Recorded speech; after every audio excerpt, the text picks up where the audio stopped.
I think one of the inspiration we had is from old past gaming experiences, from like guided missiles that you would end up in the first-person view of this device and they would move forward constantly and accelerate, and you had to adapt your trajectory to find your targets. And we wanted to introduce something like that in the game. Those devices in those older games are usually like guided missile that would one-shot everyone. And recreating the oomph aspect of those devices in Siege was obviously a challenge.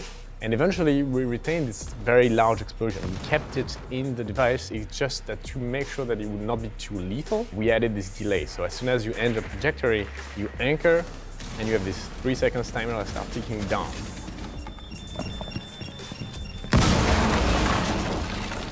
So achieving your goals with Flores is very satisfying, just as we envisioned it in the first place.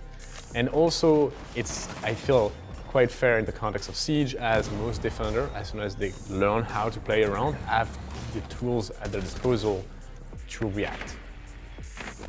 The first, I guess, role is gadget removal, like deployable shield, the Lucy, the Maestro's turret, barbed wire.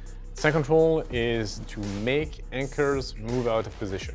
Like there's a lot of very strong defender position in the game. It will be able to accurately place this device under the feet of a defender, and at that point the defender has to move. He's good at clearing the way for others, but others may need to clear the way for his device.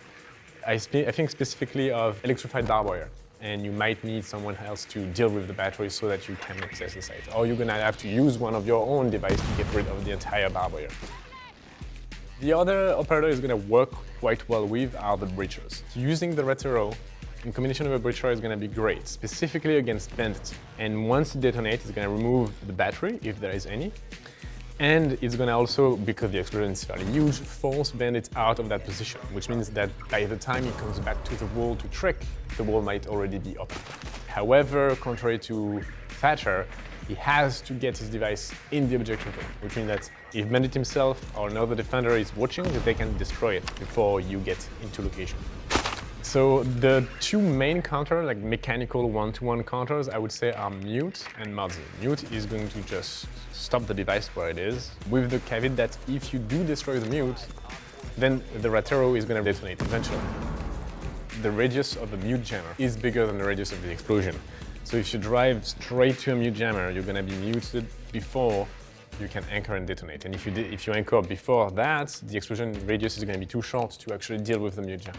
And the other one is Mudzy. So Mudzy is simply going to jump on it and overload the device and destroy it. So both Mudzy and the Ratero are going to be destroyed in this instance. So no explosion. Mudzy won't take control of the Ratero because it's a timed device. It's not like a permanent device. It's a very loud, very big, very obvious device. And as a defender, it's going to be easy to shoot it. The main counter, if you are a Maestro or Bandit, is to have a friend of yours watching for the drone holes and shooting the device before it gets to you. Drone incoming, careful. Flores comes equipped, as far as loadout goes, with the AR-33, which is from Thatcher, and the SR-25, which is the DMR of Blackbeard. We obviously do not have a shield on that DMR, but for the sidearm, he has just the GSH-18, so the sidearm of Fuse, for example. And for the secondary gadgets, one of the first options we wanted to give him was a Claymore, because when you use the Ratero device, you are obviously very vulnerable.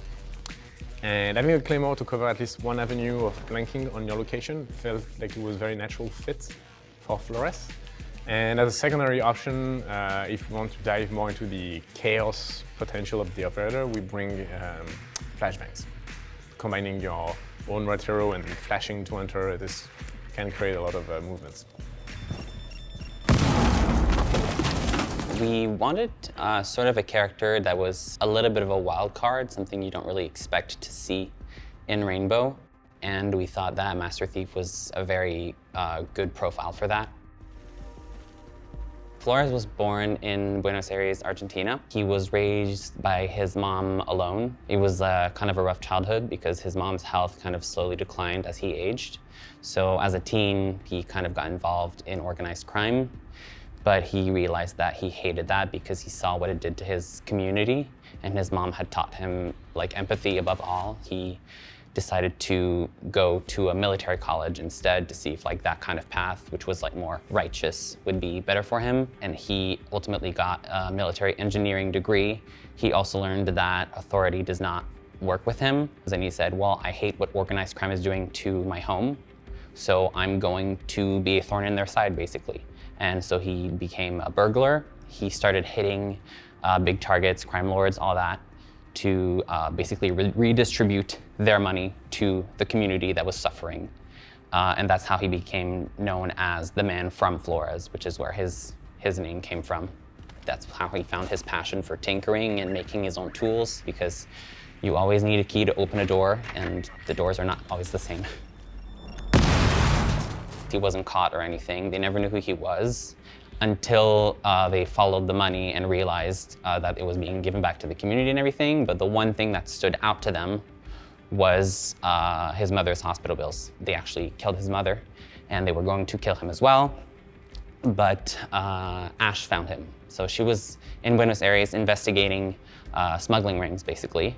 And she just happened upon him, and he had the information she needed. So she offered him asylum in the USA, and he was very happy to take that because he had nowhere to be anymore. So he went to Los Angeles and started a new life. Most people don't have the morals that he has. Most people that have the morals that he has don't have the skill set of a thief. So he's always felt very like, no one is like me. No one cares in the same way that I do. Yeah, going to Rainbow, he's finding some kindred spirits, and it's basically a new chapter that he didn't know was possible.